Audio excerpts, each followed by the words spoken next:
buenas tardes, bienvenidos a Mujer y Poder, el segundo programa de esta tercera era. Les agradezco muchísimo, de verdad, todo su apoyo, todos sus comentarios, todos los compartidos. Muchísimas gracias a todos. Sí, de repente no podemos contestar todos los mensajes, sí logramos leerlos, pero no podemos contestar todos, luego los leemos también aquí en la mesa. El día de hoy, en la segunda edición de Mujer y Poder en la era Regeneración, obviamente agradezco nuevamente a Raúl Castellanos por la oportunidad de este espacio. Vamos a analizar el primer informe de gobierno, tercer informe de gobierno al pueblo de México, como también lo bautizó Andrés Manuel López Obrador. Estamos en la era López Obradorista y los resultados que dio que presumió ayer, porque esa es también parte de su spot, el presidente Andrés Manuel López Obrador, los vamos a analizar en esta mesa. Les agradezco mucho. Vamos a empezar con Carmelita Ricardes, que viene representando al Partido Revolucionario Institucional, a la CNOP. Ella es parte de la CNOP. Gracias, Nadia. Es un gusto para mí estar aquí en tu programa contigo y con extraordinarios compañeros. Gracias. Por parte de Morena tenemos a Pavel Meléndez, diputado local. Muchas gracias, Nadia. Me gusta saludar a ti y a todos los cibernautas que sintonicen.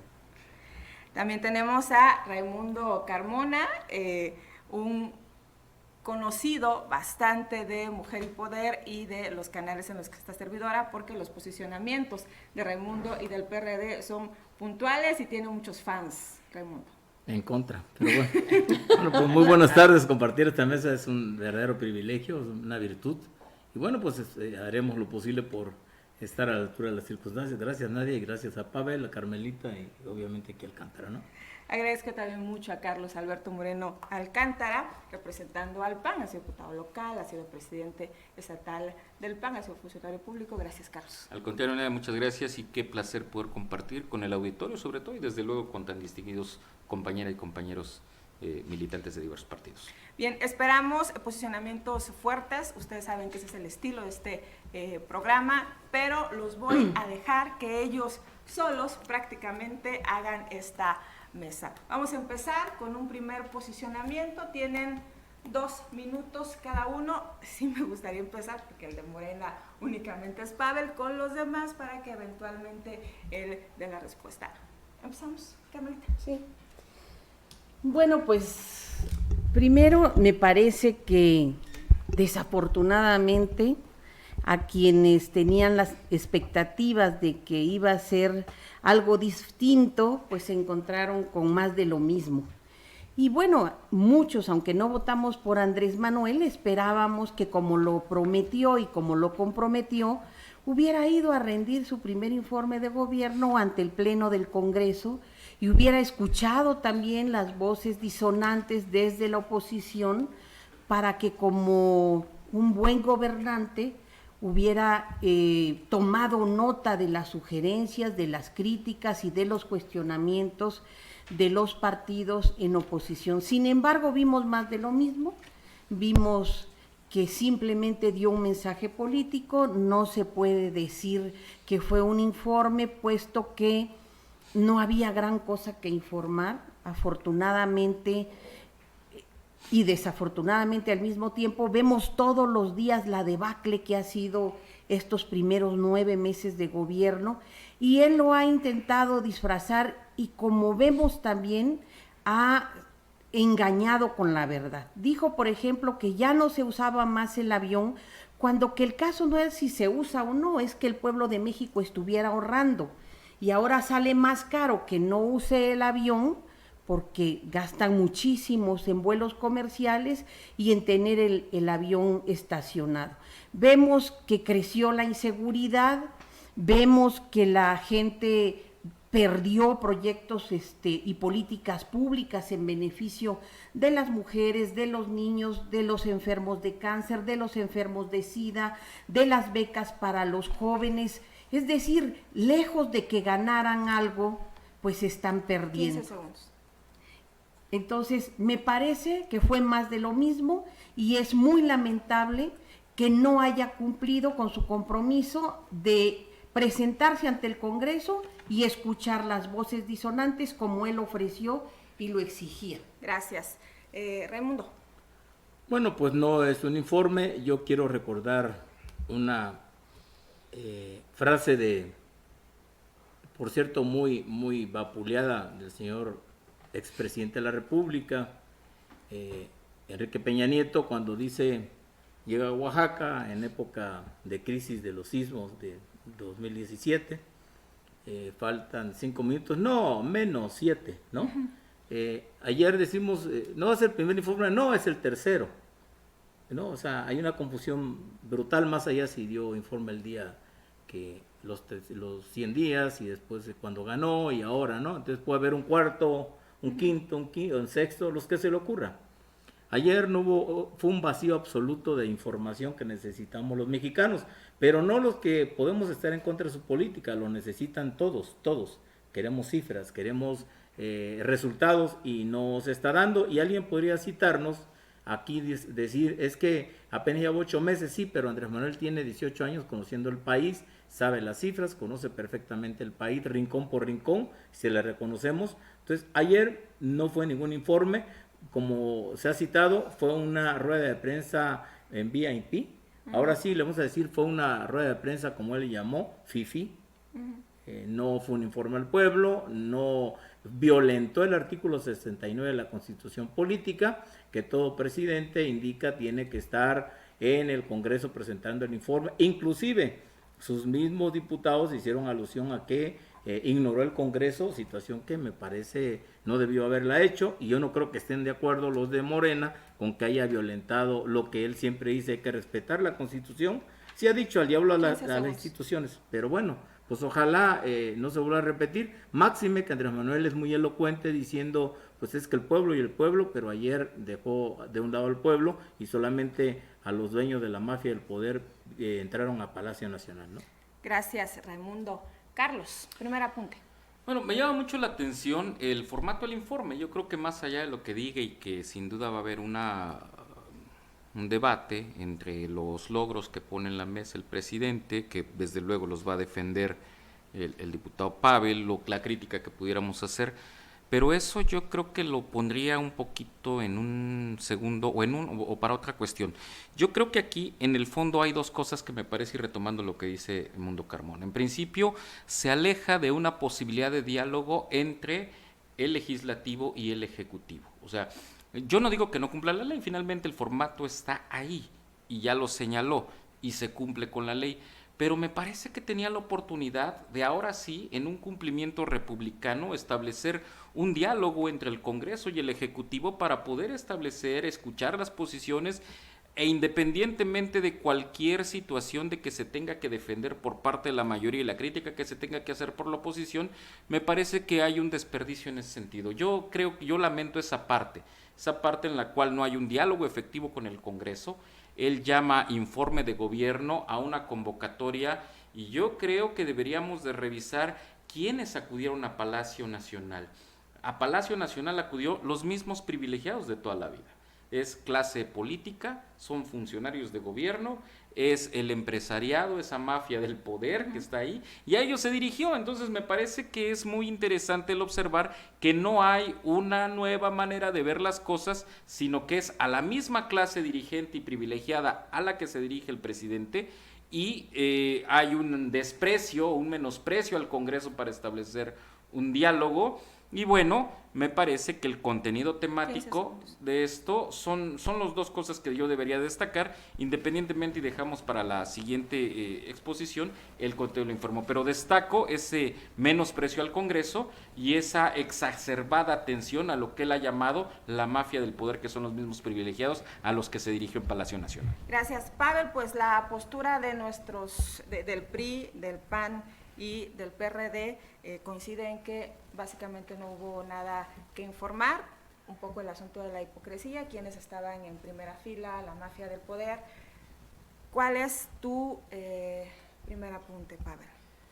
El presidente Andrés Manuel López Obrador, presidente de todos los mexicanos, el presidente del pueblo de México, no necesita que nadie lo defienda. Él ha demostrado con creces que hoy por hoy es un jefe de Estado que está cumpliendo. De los 100 puntos para salvar México, prácticamente 85 puntos. Estamos pendientes para poder saldar la cuenta en menos de 8 meses de gobierno de lo que lleva.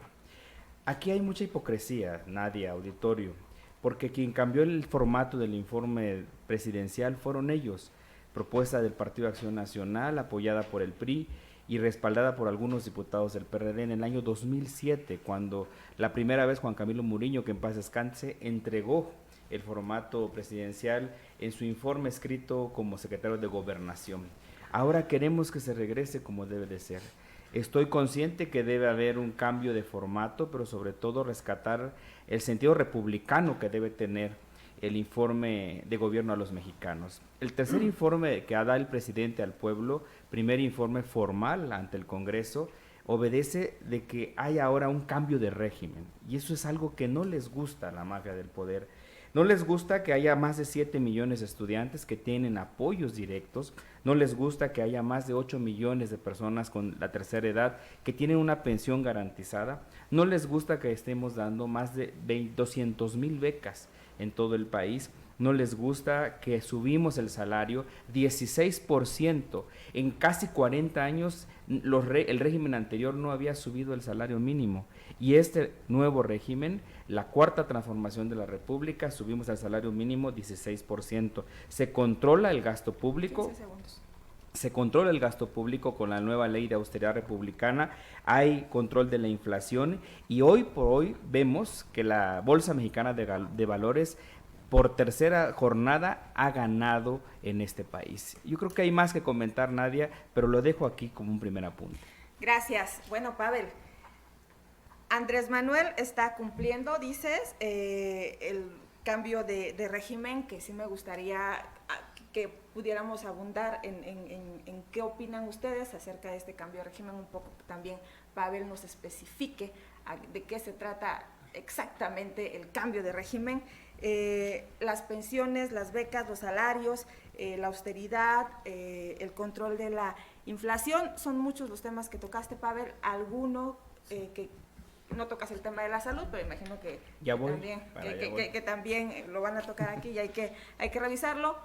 ¿Quién quiere contestar algo para empezar él? Sí, mira, me llama la atención el régimen, Pavel. Yo conozco, quizás me falte uno por mencionar, ¿qué régimen utiliza Andrés Manuel? ¿Parlamentario, semiparlamentario, republicano o régimen monárquico? No sé dónde se ubica, porque si es parlamentario, hizo un lado al Congreso. Si es semiparlamentario, tampoco tomó en cuenta el Congreso. Si es monárquico, yo creo que por ahí va, porque la que manda es su esposa. Yo quisiera hacer un comentario, Nadia, muy rápido. Efectivamente, yo creo que hay datos ahí que llaman la atención. En principio, insisto, creo que es un argumento falaz el hecho de hablar de hipocresía.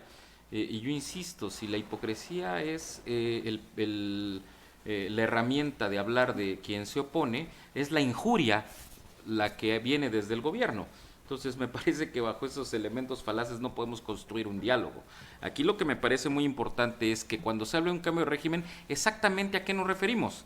Eso me parece que es una forma importante. No tiene nada que ver con que si regalas más o menos dinero, eso es un tema de programa social y eso está en un régimen presidencialista. A mí me parece que lo que hay que revisar es qué tipo de regímenes pasamos del gobierno dividido, que era el régimen que teníamos, al gobierno autoritario y presidencialista. Pasamos de las atribuciones constitucionales a través de un equilibrio del Congreso que se tenía en una transición democrática a un retorno a una presidencia imperial y a una presidencia con facultades metaconstitucionales y que le son molestos los contrapesos. Ese es el cambio de régimen al que estamos hablando, o qué tipo de régimen, porque si vamos a hablar de régimen, efectivamente, vamos a hablar de qué gradualidad del presidencialismo, vamos a ver hasta qué punto es un parlamentarismo. Lo que sí estamos observando es una molestia a los contrapesos institucionales. Lo que sí estamos observando es una molestia permanente y un acoso y una destrucción al régimen constitucional mexicano, y lo que estamos observando, independientemente de los programas, Pavel, eso, mira, la verdad es de que ni nos molesta ni nos perjudica en un momento dado, no puedes decir que esté uno molesto en ese sentido. Hay una contradicción entre la manera de ver la política social entre uno y otro modelo, pero eso es relativamente lo de menos. Lo que tenemos que observar es cuál es el régimen al cual se refiere. La presidencia imperial, las facultades metaconstitucionales, el menosprecio al Congreso, la oposición a que exista contrapesos de la Suprema Corte y los organismos autónomos. ¿Cuál es el cambio de régimen? Okay. ¿Quieres que te... Déjame ilustrar porque parece que los señores y mi querida Carmelita no están captando la idea original. El régimen que se terminó es el régimen de privilegios, de corrupción, el régimen de impunidad que prevalecía en este país. 40 años de neoliberalismo le dieron al traste a la economía del país. Fue una fábrica que produce miseria y pobreza y que se terminó el 1 de julio del año 2018. El señor presidente Andrés Manuel López Obrador está haciendo todo lo humanamente posible para que se redistribuya la riqueza de este país. Nunca habíamos visto en México que un presidente trabajara 18 horas diarias. Nunca habíamos visto que un jefe de Estado se reuniera a las 6 de la mañana con su gabinete de seguridad, con el secretario de la Defensa, con el secretario de Seguridad Pública, con la secretaria de Gobernación. Es un tema pendiente, lo tengo que reconocer, porque evidentemente tenemos todavía algunas pendientes porque nos dejaron un cochinero el régimen anterior, y también es un cambio de régimen porque hemos vuelto al Estado de Derecho, a garantizar la legalidad, la salvaguarda de nuestras instituciones, y es un régimen republicano de rendición de cuentas, porque jamás en la historia de este país un jefe de Estado se sometía al escrutinio público todos los días a las 8 de la mañana en la conferencia mañanera, interpelado por todos los periodistas nacionales e internacionales, y es evidente que hemos terminado con estos privilegios. Por ejemplo, Los Pinos, que ya se pusieron de acceso gratuito, popular para la gente, dejó de ser el símbolo de la corrupción y del mesianismo que tenían los presidentes. Encontramos ahora unas obras que les encargaron a unos potentados, pintores. De lo perdido, lo recuperado se llama la exposición, porque pues hasta las vajillas se llevaron antes de irse. Por eso el señor presidente de la República está recorriendo, teniendo una presidencia itinerante. Eso no se veía desde Lázaro Cárdenas. Entonces, cuando hablamos de cambio de régimen, no nos referimos a los regímenes salud. Salud. Perdón. No te preocupes, que conocemos normalmente, que es lo que comentaban Carlos y Raimundo. Es básicamente un régimen de austeridad, un régimen que acaba con la corrupción. ¿A eso se refiere la 4T con el cambio de régimen, diputado? Claro, porque tenemos que terminar con la corrupción, la impunidad. Ese es el cambio de régimen. El cambio de régimen es que haya evidentemente un Estado de Derecho, porque no vamos a pasar a cambiar la República. Esperemos que haya una gran convergencia legislativa para que en un momento dado el Congreso tenga más peso, pero eso también tiene que ver con las 2/3 partes del Congreso, y eso tenemos que reconocer. Por ejemplo, que la Guardia Nacional fue creada a iniciativa del presidente, pero con el concurso de todas las fuerzas políticas del país. Ok, ¿quién? Yo. Fíjate nada más, yo creo que lo que acabamos de escuchar hace evidente esta contradicción entre lo que se dice y lo que es. Ellos tienen otros datos de lo que es el cambio de régimen. Puede ser un cambio de estilo, puede ser un cambio de formas, puede ser más demagogo o menos demagogo, pero eso no es un cambio de régimen. Ese es simplemente algo que no tiene trascendencia en un régimen constitucional. El cambio de régimen tiene que ver con la división de poderes, tiene que ver con que somos una república, tiene que ver con que somos una república federada, tiene que ver con que somos una república democrática, no tiene que ver con todo lo que escuchamos ahí. Cuando cambien el artículo 40 de la Constitución, tal vez entonces haya un cambio de régimen. Que no nos engañen, que no digan una cosa aunque es otra, que no digan que vamos creciendo aunque estemos abajo del crecimiento cero, porque una cosa es lo que dicen y otra cosa es la realidad. Que me perdonen, a lo mejor ellos son esotéricos y creen que con decir las cosas las decretan y las van a hacer. No, hay que actuar de manera práctica en los hechos. No basta con que digan, como decía mi compañero Pavel, que a partir del 1 de este año ya cambió. No ha cambiado nada. Estamos peor que nunca. No ha cambiado porque lo quieran decretar, porque no hay crecimiento económico, porque la inseguridad se fue, fíjate nada más, el número de extorsión creció en lo que va de su gobierno 39%. ¿Eso es un cambio de régimen? No, esa es una mala política de seguridad pública. El huachicoleo, el señor se para a decir que ha decrecido el 95% y está engañando. Todo mundo sabe aquí que el huachicol no ha disminuido porque sigues viendo en las carreteras las pipas y el robo y la venta de combustible al margen. Fíjate, creció el secuestro el 18%, crecieron los homicidios. Eso no es un cambio de régimen. Okay. Dice que ya no es neoliberal, pero a los primeros que pone en su informe de gobierno es a los dueños del capital de México. Dice que no hay corrupción y tiene a su secretario, a su director de Comisión Federal con 800 millones en bienes inmuebles y es al único que le echa porras, perdón. Bien, ¿quieres contestar, Pavel, o nos vamos con Carlos Herrera? Vamos con ellos.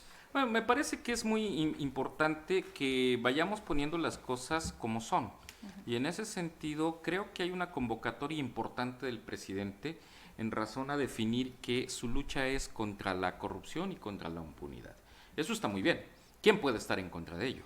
El problema está en que debería de empezar, como ya lo dijo Carmelita, con el director Bartlett. ¿Dónde está? O sea, la misma vara con la que está midiendo a Rosario Robles debería de medir a Bartlett. Y no, ahora resulta que quien debe de investigar, que es la secretaria de la Función Pública, salió a defender a Bartlett. O sea, esas son las incongruencias que existen. Ahí, mi querido Pavel, hay una absoluta contradicción entre lo que se dice y lo que se hace. Y yo no digo que con ello el presidente ya no siga con la cruz, no, que le empiece por ahí. No pasa absolutamente nada. Me parece que cuando si todo es por asignación, ¿cómo va a estar? Hay un asunto de asignación y me parece ahí muy equivocado. No puede ser que el 80% de las adquisiciones de este gobierno sean por adjudicación directa, solo por el hecho de que yo sí soy honrado y yo no paso nada. No, la corrupción y la transparencia se da en un asunto de estricto apego a la legalidad. Ahora, sí vale la pena señalar, si el cambio de régimen es, se acabó el neoliberalismo, perdóname, pero lo comentábamos en una ocasión pasada, todo lo que vino a anunciar con respecto de la inversión en el Istmo de Tehuantepec, que es buena, y que ojalá y se dé esa reconexión entre Coatzacoalcos y Salina Cruz, pues es capital neoliberal, con visión neoliberal, para poder tener una competitividad frente al Canal de Panamá de corte neoliberal. Entonces me parece que no puedes hablar. Dice que no endeudó al país, pero colocó bonos por miles de millones de pesos. Hay una cuestión, el no tener una deuda, probablemente no pidió un crédito, pero la cancelación del aeropuerto obligó en 70 mil millones de pesos a pagar y está generando pasivos de largo plazo que en mi pueblo y en otros lados le llaman deuda. Claro. ¿No? Yo no sé cómo le llaman en la 4T a esa cuestión, pero en mi pueblo le dicen, si yo voy a pagar con dinero que ya tenía presupuestado para un aeropuerto, ahora tengo que construir un aeropuerto en Santa Lucía, no sé cómo le van a hacer con el cerro, van a crear ahí una idea, dejemos que eso lo resuelva la técnica, dejemos que eso, pero al final del día estamos observando que sí hay deuda pública, estamos observando que no quiere aplicar la corrupción a el sistema anticorrupción a sus propios servidores públicos y que habla del fin de un régimen neoliberal, dirigiéndose en su mensaje a los neoliberales empresarios y generando construcción de ideas de desarrollo a partir de presupuestos neoliberales. Bien. Entonces me parece esas incongruencias no pueden generarse. Raimundo. Bueno, emulando al señor López, es decirte que yo tengo otros datos, Pavel, otros datos. Y esos datos no coinciden con los que ayer no hubo cifras ni datos de lo que le pasa al país en absoluto. Yo ayer no vi un Andrés Manuel que dijese, hay 24,000 muertos. Y si lo hubiese dicho, es la culpa del pasado. No, pero ahora gobiernas tú desde el día 1 de diciembre de 2018. Tú hablas que ha logrado el 85% en menos de 8 meses. Nomás decirle al auditorio, Pavel, que no es de Andrés Manuel el dinero, es de todos nosotros. Y lo que da en becas es una obligación O sea, no, ni siquiera, es como si fuera una dádiva del presidente, así lo ven ustedes. O sea, es el dinero de todos los mexicanos que maneja el presidente de la República. Ayer, ¿por qué no dio un dato que merecía que se escuchara? Tú sabes que el Congreso de la Unión presupuestó más de 5,700,000,000,000 de pesos, que es cierto, van a entidades federativas una gran parte, pero la otra parte se queda en la bolsa del presidente, y no me refiero a la bolsa de sus pantalones, me refiero a la bolsa que tiene para poder emprender una serie de lo que estás hablando. Pero cuando tú hablas del neoliberalismo que se acabó, pues el Tratado de Libre Comercio, como se llamaba anteriormente, y hoy como ya le cambió de nombre, ese es eso. Y lo otro, Pavel, lo dijimos en la pasada entrevista, el detalle de que los que van a construir todo, pues son neoliberales. ¿Cómo es posible que el Slim, que es uno de los 7 más ricos del mundo, que estaba peleado con él, pero que le vendió todo el centro histórico en la Ciudad de México cuando fue jefe de gobierno, esté en primer lugar ahora? Romo era mafia, el poder era el de la lana. Eso se llama neoliberalismo y no lo va a dejar de ser, porque un país, para que crezca, necesita inversión privada, pública y extranjera, y mientras no lo haya, no, y no nos enojamos porque le den dinero a los señores de la tercera edad, a los estudiantes. Lo único que te dijimos y te volvemos a recordar, ¿acaso en Oaxaca, en la Ciudad de México, en los estados siguientes, han hecho ustedes una evaluación del dinero que están desperdigando, que son 70,000,000,000 de pesos, dicho por él, no por mí, que ya entregó a los jóvenes, y no vemos ese bienestar que tanto pregona? Habríamos que ver que le quitaron la beca a los universitarios, ¿sí? Que se acabó el seguro popular también, que no hay medicamentos para cáncer ni para SIDA, que se canceló el aeropuerto de 135,000,000,000 que vamos a pagar nosotros, que el otro no se puede hacer, que no hay inversión ni crecimiento, que no hay política internacional, que estamos bajo la bota de Trump, que no hay empleo, pero sí hay 30 millones para regalarle a El Salvador, que son programas ocurrentes, que no se castiga la corrupción, porque meter a 2, 3 en la cárcel no es castigar la corrupción por decreto, no, que no se vendió el avión porque el avión no era nuestro, no era nuestro, era un crédito que ahora resulta que vamos a pagar, Pavel, 11 millones de pesos por tenerlo estacionado. ¿Y sabes en cuánto Estados gastaba Unidos? el mantenimiento? Lo que quieras, pero... ¿Sabes cuánto costó el hangar presidencial? ¿Cuánto gasta? 1,000 millones de Puede pesos. costar lo que quieras. Lo único que te digo que 8,000 él nos millones prometió costó a los mexicanos. A los mexicanos que iba a vender el avión, lo mandó allá y tiene ya 9 meses estacionado y costó 11 millones el estacionamiento y no está para cuando se venda. Y cuando se venda, no va a ser dinero para los mexicanos, porque ese era un préstamo internacional. Y mira, hay muchas, la ciencia y tecnología. Ahora déjenlo que responda. Mira, a ver. Nadia, auditorio. Son muchas las cosas que te dijeron, el tema de Barlet, Sí. que se me hace importante, el asunto de la licitación, asignaciones, el tema de el Naim, los empresarios, Slim, para empezar, por donde quieras. Uno de los datos más importantes, Nadia, auditorio, sobre este primer informe oficial, tercer informe al pueblo, es que no se ha subido el costo del gas, del petróleo, de la electricidad al pueblo de México. Y estamos trabajando muy fuerte en el gobierno de la República, en la Cuarta Transformación, para aumentar prácticamente 330,000,000,000 de pesos que se le invierten a Pemex para consolidarlo.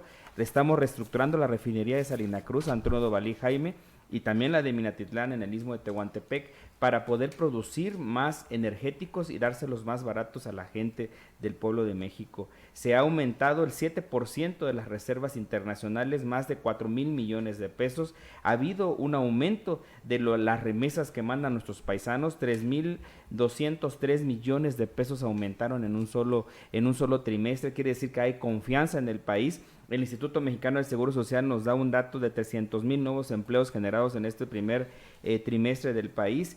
Hay inversión pública, hay inversión privada del extranjero que está yendo porque hay confianza en el gobierno del presidente López Obrador. Las calificadoras, porque es algo que también se dan golpes de pecho, ya descubrimos que Enrique Peña Nieto les dio miles de millones de pesos a Moody's para que pudieran calificar a México, a pesar de la pudrición que tenían en Pemex y el saqueo que le tenían a la gallina de los huevos de oro.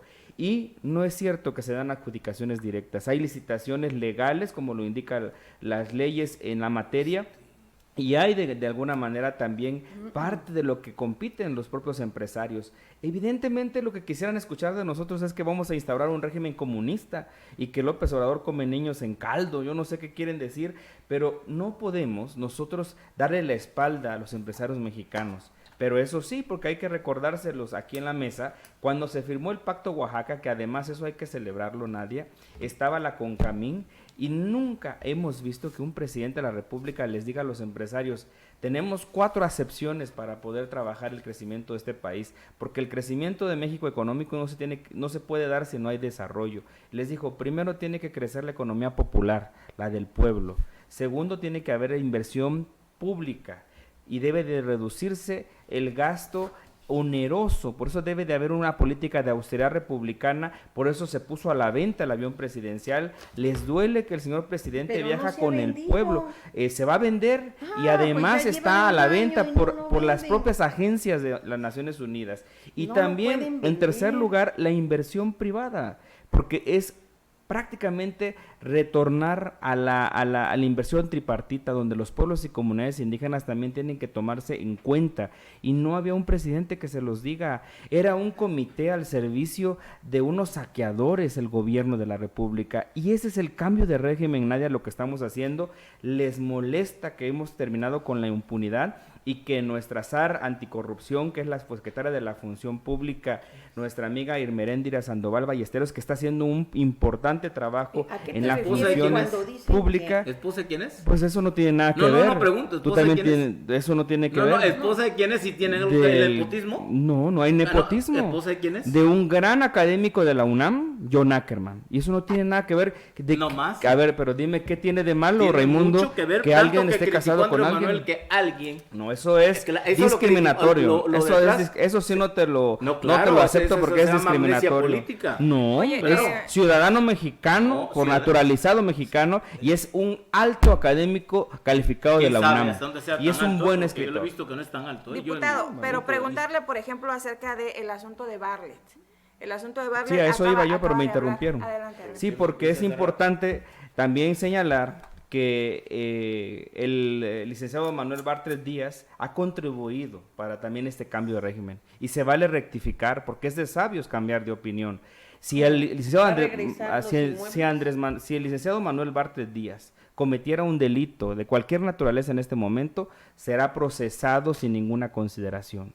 Lo que pasó en el pasado, él sabrá a quién responderle, A borrón y y que cuenta estén las cosas como estén, pero ahora está respondiendo para que podamos mejorar la cobertura eléctrica en todo el país, porque también saquearon a la Comisión Perdón, Federal de Es que Electricidad. la impunidad Y eso tiene no que tiene- ver con castigar el delito. Bueno, dime no qué con delito perdonar cometió el delito, licenciado Andrés. enriquecimiento ilícito. Bueno, que se le compruebe y que se le A ver, procese. hay una Yo cosa, no voy hay a una cosa, a meter ver, la mano por Manuel Bartlett Es Díaz. una infracción a la ley ocultar, negar o mentir en tu declaración patrimonial, y lo hizo. Claro. A ver, es así de simple. Yo no estoy diciendo si los bienes que obtuvo los hizo dentro o fuera de un periodo de ser servidor público y de la 4T. Evidentemente no lo está. No se le juzga eso, porque ese luego es el problema, mi querido diputado, Estoy de acuerdo. que hay imprecisión de los datos. Y Yo que lo no debe digo haber es- impunidad, Yo lo Carlos. que digo es algo bien sencillo. El señor mintió en su declaración patrimonial. Como Y- los hijos de el senador ¿De Marta Lapito. Sagún? A ver, También, es un que los metan asunto. al bote. Eso no es ningún problema. El asunto está. O el dinero de Chely llegó ¿a dónde se fue a parar? Es lo que Pero queremos no saber tiene- todos. a ver, a ver, como dice, eso es el lo que tema, todos queremos el saber. tema, El el tema, buen a ver, juez por el su tema, casa a ver, empieza. a ver, la crítica. O ya la vino- Casa Blanca, ¿quién se la regaló a Peña Nieto? A Que ver, tenía yo- luz a de ver. acuerdo al estado de ánimo del que estaba en la sala. El punto es yo nada más estoy haciendo una precisión. El tema del licenciado Manuel Bartlett de haber omitido en su declaración esos bienes es una irregularidad. Yo no sé para qué alcance, te la pongo así. Lo que no me parece correcto y es contradictorio con el discurso del presidente es que la secretaria de la Función Pública, en lugar de investigar, haya salido en su defensa con un argumento de, bueno, es que eso ya lo hizo en el pasado, casi robó, pues ya habrá pasado, Borrón y o sea, no es cuenta ningún nueva. problema. Ese es el problema de la incongruencia, diputado. No estamos absolutamente hablando de otra cosa que no sea de un asunto de incongruencia. No, si fuera por incongruencias, ya estarían muchos en la hoguera, empezando por los panistas y los priistas, que No, a tanto ver, saquearon cuando este se te país. acaban los argumentos, empiezas a aventar. Eso se llama falacia dominen. Y eso es una falacia. Me gustan tus cuando- términos latinos. Pues sí, es simplemente una falacia en el debate. Cuando ya no tienes cómo defender una verdad inobjetable, apuntas Ya hacia dije otro que lado, quien se tenga ¿no? que procesar, se procese. A ver, Lo que estamos lo que cuestionando estamos es la diciendo actitud es del esa. presidente, no lo que se tenga que hacer, porque no lo ha hecho él. A mí Ese me es parece el que ese es un Bien. punto esencial, que son las cosas. Mire, y si quieres lo ponemos, voy a poner en un asunto muy democrático. Son de los grandes temas que se tienen que corregir y en los cuales, para darle una consistencia a la credibilidad del discurso presidencial, se tendrían que tomar esas cosas. A mí me pareció, por ejemplo, muy congruente que cuando la exsecretaria del Medio Ambiente detuvo el avión en un momento dado, inmediatamente pidió su renuncia, estuvo bien. ¿Cuándo se había visto eso Esas en son México, las Carlos Moreno cuestiones. Alcántara? A ver, Nunca. A ver, Muchas tampoco veces. es, tampoco. Bueno, yo lo vi, sí lo vi por no había cosas nacido. menos, todavía Posiblemente. sí, No había nacido, no había posiblemente nacido, no ya había había- mira, nacido. hay muchas cosas lo de vi por buenas aquí. formas. Cuando metieron a la cárcel a Elvester y ellos Mira, pidieron déjame que la decirte sacaran. algo, había cuestiones que cuidaban antes, y eso sí vale la pena. Cuando Antes se Napito cuidaban estaba mucho las huido y buenas- ellos llegan las y lo hacen formas, senador. Esa sí era una cuestión. Había un cuidado excesivo de las formas y quien se salía de las formas era renunciable. El hecho era de que no fueran procesadas, ¿no? Normalmente era la presentación de una renuncia y agradecer la oportunidad de estar ahí. Pero aquí el tema es que estamos cuestionando esas situaciones. Ahora, lo otro que estamos cuestionando es el asunto de seguridad. Hay un reconocimiento del presidente que es un principal desafío. Y me parece que eso es destacable. Está admitiendo que no ha podido con el asunto de la seguridad pública. Tampoco se trata de voltear al pasado y echarle la tierra a los demás. Me parece, y aquí viene la crítica, porque no se trata simplemente de decir está mal. Me parece que si no tiene una visión federalista, se crea la Guardia Nacional, sí, pero se abandona la política de fortalecimiento de las policías locales, quitando los recursos que tiene que ver con la profesionalización de policías municipales, la profesionalización de policías estatales, los esquemas de sistema de control de confianza y el aseguramiento de más y mejores policías desde lo local para que desde lo local asuman su responsabilidad. Porque hay que recordar que el tema de homicidios, feminicidios y el crimen, si bien es cierto muchos tienen que ver con el crimen organizado, también lo es que es delincuencia a cargo de las policías y autoridades locales, pero que si no las fortaleces no va a poder con todo y la buena voluntad del asunto de la Guardia Nacional. Bien, y es donde tenemos que atender. Diputado Pavel habló de inversiones, habló del asunto de Pemex, sigue pendiente, según yo, el tema del huachicoleo. A mí no, las cifras yo creo que les faltan respaldarse, seguramente cuando esté la glosa podemos verlo. Pregunta Carlos acerca del asunto de seguridad y también nos pega en Oaxaca, porque estamos viendo en el estado, que está gobernado, por cierto, por un priista, Alejandro Murat Hinojosa, que los crímenes de alto impacto, caray, son prácticamente... No pasa una semana sin que haya un crimen de alto impacto, a pesar de la Guardia Nacional, a pesar de las reuniones diarias y a pesar de la presunta coordinación que debe haber. En materia de seguridad, en el entendido que el presidente reconoció, como estaba comentando Carlos, que tienen ahí una deuda y que no lo ha podido controlar, ¿cuál es su postura? Mira, el presidente de la República, Andrés Manuel López Obrador, recibió el gobierno con solamente 18,000 elementos de la Policía Federal. Era necesaria la Guardia Nacional para poder salvaguardar la integridad, la paz social y sobre todo mantener la estabilidad y la gobernabilidad de este país. Con casi 20,000 elementos no haces nada. Y eso fue lo que entregaron ellos. Y solamente para cuidar al presidente había 18,000 elementos del Estado Mayor Presidencial para cuidar una persona y a su familia. Ahora el pueblo tendrá que cuidar al presidente y el Estado Mayor tendrá que cuidar al pueblo. Ahora son casi 85,000 elementos de la Guardia Nacional y se requieren el doble para poder funcionar las 145 coordinaciones territoriales que el presidente ha establecido. Claro está que tenemos un pendiente muy fuerte, yo lo dije al principio de mi intervención, pero se tiene que ir también a las causas del problema. Y una de las causas más importantes fue que le dieron un golpe al avispero, un garrotazo. en el año 2006 para legitimar el usurpador gobierno de Felipe Calderón. Y ahora el resultado es que tenemos a los cárteles enfrentados, tenemos algunas infiltraciones en los propios cuerpos de seguridad, en el propio ejército, que están tratando de limpiar, y lo más importante, tenemos que generar las sinergias para que no haya violaciones a los derechos humanos. Ese es un tema que va a llevar y no debe tardar para poder entregar resultados, porque el pueblo de México está harto de que las extorsiones, de los crímenes, de los secuestros, de las robos a casas habitación, pero también tenemos que ir también a la raíz de los problemas estructurales. Se abandonaron a los jóvenes, no se volteaba a ver a los jóvenes, era nada más un discurso, y ahora que estamos con el programa Jóvenes Construyendo el Futuro, se ha atacado al programa, se ha dejado decir que es una fuga de dinero y que no debemos de apoyar a los jóvenes, cuando los jóvenes son casi el 35% de la población de este país y son coto que puede irse a las conductas antisociales. Pero lo más importante, Nadia, es generar empleo. Y eso es lo que el presidente tiene que hacer para detonar sus grandes proyectos: el Tren Maya, el tren transísmico interoceánico entre Salina Cruz y Coatzacoalcos, la construcción del aeropuerto de Santa Lucía, que va a detonar la economía. No se va a cerrar el actual aeropuerto, y tenemos que ir a más proyectos, pero eso es evidentemente con un presupuesto que nos dejaron comprometido, porque no hablan los señores que están aquí del FOBAPROA. Casi el 40% del presupuesto tiene que irse a pagos de pasivos de la deuda del FOBAPROA. No hay una sola persona en la cárcel por el FOBAPROA. Nada más No, pues por eso te estoy diciendo que se tiene que hacer con lo que se tiene que hacer, ¿Qué y eso es tiempo parte de los... en este asunto de la seguridad y los índices que desafortunadamente están aumentando en algunos estados como Oaxaca? Regreso yo a Oaxaca. Es lamentable. Que insisto, aquí es gobierno federal morenista y gobierno estatal priista.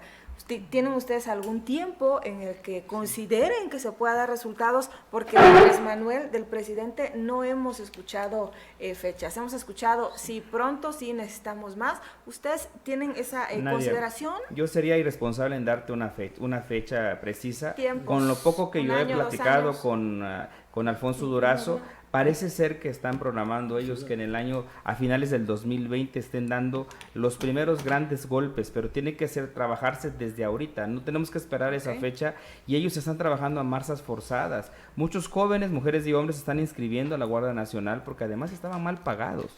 Los policías federales estaban Y aparte mal hay un temazo ahí con los policías federales que no están de acuerdo. Y estoy de acuerdo, déjame decirte, con lo que dice Carlos Moreno Alcántara. Alcántara. Se tiene que fortalecer las policías municipales, tiene que haber controles de confianza, tiene que haber profesionalización, tiene que haber mejor equipamiento, el C4, el C5, todo eso que se está trabajando. Me parece fundamental que haya un registro nacional de los delitos, de las personas que cometen los delitos, y muy importante, Nadia, que es algo que no hemos hablado, que por primera vez se ha destacado a los delitos graves, como es el robo de combustible, que sí se combatió, y estamos hablando de 95% de disminución del robo de combustibles.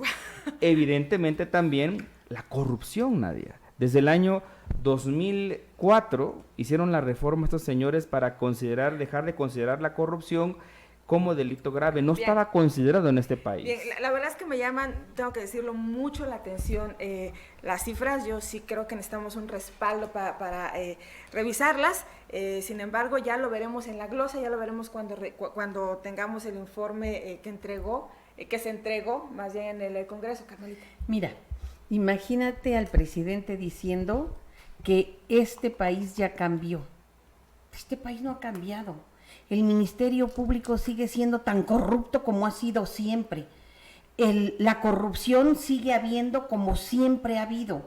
Tan es así que, repito, ahí está el caso de Bartlett, porque para muestra un botón, si el presidente realmente estuviera en contra de la corrupción y la impunidad, el buen juez por su casa empieza a transparentar todas las compras, no a poner a su chofer como director de adquisiciones en el sistema de salud, aunque no tenga ninguna experiencia. Esa es otra manera de ser corruptos. si verdaderamente no hay un paso a favor de la impunidad, y él se la pasó diciendo que había cancelado el Naim, el aeropuerto, porque habían puros corruptos, ¿por qué los vuelve a contratar para hacer el aeropuerto de Santa María y ahora los de Santa Lucía y los pone de invitados especiales? Es decir, es una contradicción sobre otra, parece un diálogo de locos, pero eso no es culpa de Pavel. Eso está haciendo el presidente. A lo que yo voy, y ojalá y todos los radioescuchas, creo que nadie lo va a poder negar, es que lo que necesitamos son evidencias, no discursos, acciones, no demagogia, demostrar qué es lo que realmente está haciendo, cuántos están en la cárcel, porque lo de Rosario Robles más bien parece una venganza personal, porque yo no veo... en el caso de que fueron a traer a Humada Argentina para que lo metieran al bote y luego lo sacaron, que esa es otra historia, pero yo no veo al señor de las ligas también que se le reviva su proceso, sino que allí sigue haciendo tareas para el presidente de la República. Entonces, ojalá y el presidente verdaderamente vaya en contra de la corrupción, pero de todos, también de los más cercanos a él. Fíjate, en el caso del senador de Napo, ¿no? Napito. Dos de sus hijos mintieron en los datos que otorgaron a Hacienda. ¿Por qué no los detuvieron? ¿Por qué no se supo que los hubieran llamado? Porque su papá es senador. Finalmente, para dar término a esta etapa de mi participación, en el caso de los jóvenes construyendo el futuro, esta organización de Mexicanos Unidos contra la Corrupción y la Impunidad hicieron una investigación, Nadia, en donde detectaron que el 90% de las empresas que señalaron que ahí trabajaban los jóvenes, unas dijeron que nunca se les había convocado, otras no tienen datos, es decir, dice Abarrotes María, pero no tienen ni dirección, ni teléfono, ni domicilio, y mucho menos RFC. 3, algunas dijeron que sí se les había contactado, pero que nunca llegaron los jóvenes. Y la cuarta es que llegaron jóvenes, estuvieron 2 o 3 meses y nunca se volvieron a presentar. Entonces, que transparenten eso. Raimundo. Bueno, mira, yo creo recordarle a Pavel que me extraña. Pavel es un hombre muy avesado, está muy atento a las informaciones, y más de su presidente de la República. Pavel, revisa el mes de marzo, qué es lo que dijo el presidente cuando Nadia te pregunta en qué tiempo cree que bajar los asesinatos en este país, y te dijo precisamente, creo que se han de acordar ustedes, 6 meses, y los 6 meses se cumplen en marzo. Revísalo. Te convoco a que lo revises. En abril dijo el presidente, en marzo, me comprometo a bajar el índice electivo en 6 meses. Sí lo dijo, no lo dijo en el 2020. Sobre las muertes. No, 6, bueno, las muertes, llevamos 24,000 muertos. 24,000 muertos en 8 meses, porque el 9 no lo contamos. Nos falta todavía datos. Se han incrementado los homicidios. Yo te invito, Pavel, la verdad, lejos de estar contradiciéndonos, a ser muy realistas en lo que ha pasado en este país, porque nos afecta a ti y a mí, más allá de nuestras ideologías, que eso es lo que no importa, la ideología. Pero cuando un presidente te dice que es mejor estar feliz que estar con hambre, eso es grave. O que cooperen para la medicina. O que cooperen para la medicina, yo creo que eso es grave. Mira, hay un empresario de alto rango y de gran cantidad que apellida Riobó, es su constructor preferido y sin licitación alguna. Nomás dime aquí cómo licitaron las más de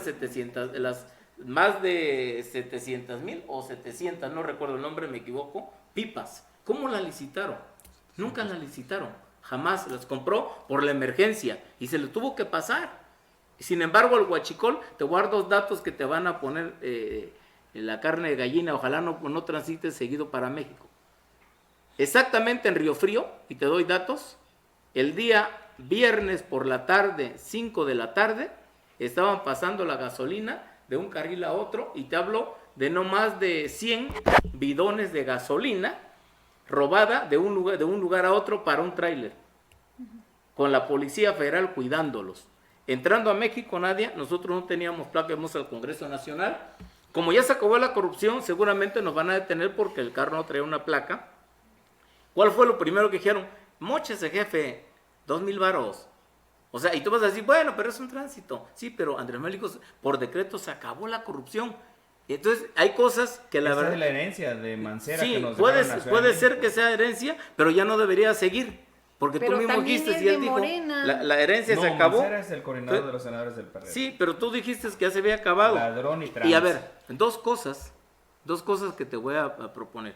En el tema, ¿tú crees que era necesario que muriera una niña, un niño, un joven, un adulto, para que el señor dijera, ahora sí hay medicamentos de cáncer? Yo creo que no era necesario. ¿Tú crees que era necesario que los atletas pusieran el nombre de México en primer lugar con tantas medidas que se trajeron para que dijeran, vamos a vender la casa de Celin Rincón y vamos a vender todo esto para darle dinero a los atletas? ¿Sabes por qué? Porque todo lo que se comprometió a hacer en campaña no le daban las cuentas y entonces tuvo que agarrar dinero a ver de dónde para poder darle a los atletas, que ya le dijeron, no es por ti. Perdóname. No, y pero- ahí está Guevara. Recuerda que se llama para Ahí devolverle está. al pueblo lo robado. Lo que quieras, pero son ocurrencias que, sí, claro, son ocurrencias. Son políticas públicas. Y te complemento lo que dice ella, hay un dato que no dijo. Las empresas que contrataron a los jóvenes por bienestar, que ustedes fueron los únicos, Morena fue el único que captó a Que gente para afilió, andar, que claro. afilió, porque no dejaron afiliar a nadie, ¿eh? Ustedes se concentraron, lo que tanto criticaban. Tú vas a afiliar si eres de Morena y afiliaste, y resulta que esos jóvenes faltó una parte más grave. Hay empresas que les cobran un porcentaje conjunta gente del gobierno federal para que no asistan al trabajo Así es. y les dicen, de los 3,600, aquí vas a dejar 1,000 pesos y te vas 2,600. Claro. Y los jóvenes no lo aceptan. Y yo te di otro dato y lo puedes justificar. Mi municipio. No Ochutla. puede ser, no hay ninguna empresa y los chavos se registraron. Haz de cuenta 100, 200, los que quieras, ¿no? En la presidencia. En la presidencia de Puchutla, sí, se registraron los muchachos. ¿Qué crees que hacen? Se supone que lo hicieron para poder capacitarlos. Bueno, se van a chaponear, que es la palabra correcta, en común en los campesinos, chaponear la unidad deportiva, firman y ya, eso es todo. Entonces yo te decía que hay que hacer un balance, una evaluación a Es los un programas. No programa estamos en contra, electoral. Pavel, de verdad.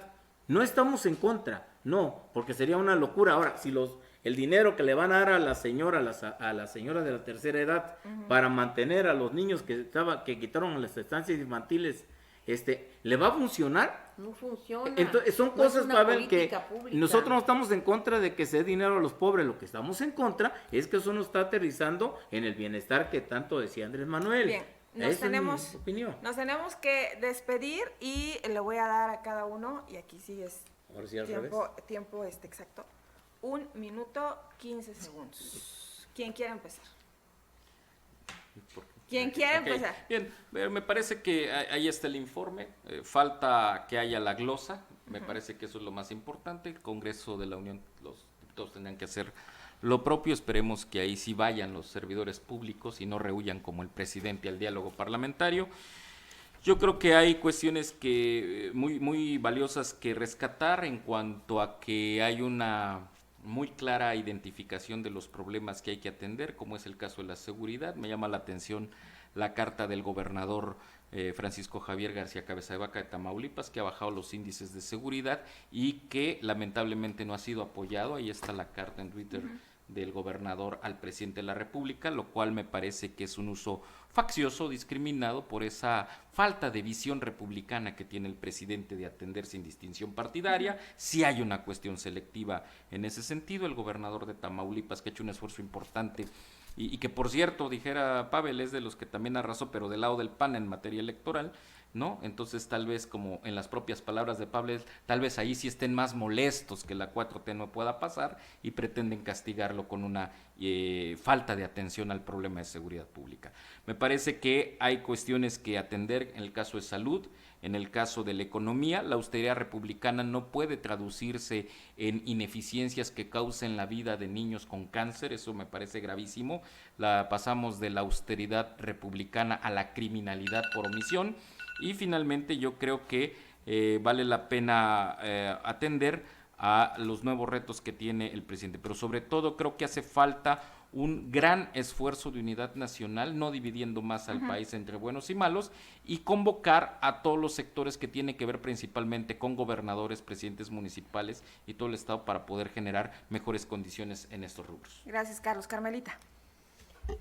Bueno, yo demando del señor presidente que deje de decir lo que en la realidad no se haga, que deje de presumir el tema del avión porque en realidad no lo ha vendido ni lo va a poder vender, que si quiere ahorrar, en lugar de estar contratando aviones privados, que no es más que demagogia, como ya vimos a la James Kolpoleski y como siguen viajando muchos de sus funcionarios, ponga orden en ese rubro. Demando del señor presidente que regrese las guarderías a las mujeres que no tienen a dónde dejar a sus hijos y que están poniéndolos en riesgo porque o los dejan solos o los dejan con vecinos y los arriesgan a la violencia. Demando del señor presidente que regrese el programa de Prospera con el apoyo y el presupuesto para la prevención de cáncer cervicouterino, porque las mujeres no se están cuidando y no se están atendiendo. Demando del señor presidente que deje de estar atacando a los periodistas en un país en donde matan a un periodista cada 12 días. Demando del señor presidente que le regrese la dignidad al ejército para que verdaderamente la Guardia Nacional sea eficaz y dejen de crecer los índices de violencia. Muchas gracias, Carmelita. Raimundo. ¿Por qué no cierra Pavel? Yo diría. ¿Por eso él va a cerrar? Sí, Pavel, no, Pavel sí es de cerrar. Yo cierro, ya que Pavel entre. Ándale, Raimundo, porque... No, es que Pavel tiene más, por eso. Es que Pavel tiene más chance. Sí, yo sé, Sí. yo tenía que haber cerrado. Sí, porque claro, yo por empecé. supuesto. Sí. Sí. Vamos a... Ah. Apúrate que está tu... Mira, Ya hay está el varias tiempo. cosas que habría que, yo entiendo y lo reconozco, que en el caso de lo que dice Carmelita, pues Pavel tiene que defender lo indefendible, pero tampoco es responsable, pero se puede cómplice y nosotros no queremos ser cómplices. Mira, hay varios datos que ya comentaron y hacen mucha gala de lo que están dando, de que no deberían de hacerlo porque ellos criticaron cuando el PRI o el PAN hacían eso. Lo primero que hacíamos nosotros los perristas era criticar Dádivas y las dádivas y todo eso, las tandas que ahora lo está dando, pues antes se criticó al Porque señor así Peña Nieto. son, dádivas. Sí, desafortunadamente. Además, eso no es régimen, es una forma de hacer gobierno que es válida, pero que debe tener resultados positivos. Yo creo que hay muchas cosas, Pavel, la gasolina, el señor dijo que iba a bajar y no bajó, subió. Desafortunadamente, subió, no bajó. Entonces, hay cosas, no tenemos una política internacional, nos pusieron el pie en el cuello a todos los mexicanos con Trump, con un solo Twitter. Tenemos que hacer lo que Estados Unidos diga, un crecimiento cero, con todo respeto, no hay crecimiento. Como lo que se diga, tenemos consultas cavernícolas. Esas son consultas cavernícolas porque no veo una consulta que realmente diga la verdad. Y lo único que se empeña en decir que están haciendo caminos en Oaxaca. Ha venido 8 veces el presidente. De las 8 veces, lo único rescatable que ellos dicen, para nosotros no, es hacer caminos con gente que le están pagando, pero que al final del día, sin contratar a especialistas, pues esos caminos no van a ser lo que ahora creen que dicen. Hay muchas cosas que decir, pero lo último, quisiera comentar, sé que Pavel nunca se lo va a decir porque ya no lo escucha Andrés Manuel, pero lo que sí que quiero decir es que corrija su actitud, que no sea nitómano, que no sea mentiroso, que no sea egocentrista y que sea un jefe de Estado y no para los que votaron por él. Ok, gracias, Tigre. Pavel. Nadia, auditorio, el presidente de la República, Andrés Manuel López Obrador, es un jefe de Estado que da mucho orgullo, no solamente a los mexicanos, sino a todo Latinoamérica. Es un ejemplo de jefe de Estado, es un ejemplo de comandante supremo de las Fuerzas Armadas. El pueblo lo ha arropado, más de 70 millones de mexicanos están de acuerdo con su gobierno y su proceder. 7 de cada 10 mexicanos lo estamos respaldando y eso no lo digo yo, ahí están todas las encuestas. Vamos a trabajar mucho por el sector salud, que es un pendiente un pendiente en la Cuarta Transformación y por supuesto vamos a trabajar mucho para fortalecer la seguridad de las familias. Pero la hipocresía no tiene que prevalecer. Es mejor ser cómplice de Andrés Manuel López Obrador para salvar esta patria en la Cuarta Transformación que haber sido cómplice del Pacto por México que tantas desgracias le dio al país. Por eso es importante trabajar unidos y dejar que los conservadores hagan su trabajo, pero nosotros los liberales seguir respaldando la transformación profunda que requiere México por el amor que le tiene a Oaxaca, porque eso es lo más destacable de López Obrador, un gran y profundo amor a Oaxaca, que es algo que yo tengo que respaldar y acompañar. Bien, mira, exacto. Pues muchísimas gracias, Carlos, Raimundo, Carmelita, Pavel, acá. Como siempre, la mejor opinión la tiene usted. Las posiciones fueron bastante claras, las respuestas de Pavel también. Vamos a esperar a las cifras, vamos a esperar los resultados, que en esta mesa PAN, PRD y PRI coincidieron en que no hubo tal, y bueno, Pavel obviamente defendiendo la postura de el presidente de la República. ¿Cuál debe ser? Muchísimas gracias a todos. Esto fue Mujer y Poder. Nos vemos el próximo martes.